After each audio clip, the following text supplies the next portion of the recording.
बिल्कुल एंड पे आ गया हूँ। अगर आपकी पार्टी हुकूमती जो भी इत्तेहाद है उसका हिस्सा बनती है तो क्या चीज़ आपकी प्रायोरिटी होगी? जहांगीर तरीन क्या करना चाहेंगे कि जिससे लोगों की ज़िंदगियों में बेहतरी आए? मईशत, मईशत, सिर्फ मईशत, महंगाई कम करना, तो उसमें शामिल है।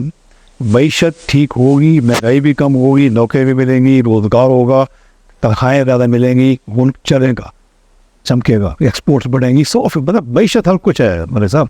मईशत को आप ठीक कर लें, ताकत वहाँ से आती है। ये अमेरिका जो है इनकी क्या ताकत है? मईशत। चाइना यहाँ तक कैसे पहुँच गया?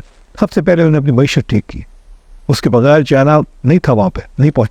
चीन ने तो बल्कि एक समझदारी ये की, उसे लड़ाइयाँ लड़ने की बजाय अपनी इकॉनमी को पावर बनाया। यही मैं कह रहा हूँ, अब हमने अपनी इकॉनमी को, मईशत को चमकाना है, पावर बनाना है, ताकि सब मसले हल करने की बुनियाद मईशत की बेहतरी है। आप खुश रहिए जनाब, best of luck. Thank you. आपने इस सिलेक्शन कैंपेन में भी वक्त निकाल के मुझे इंटरव्यू दिया, मैं शुक्रगुजार हूँ।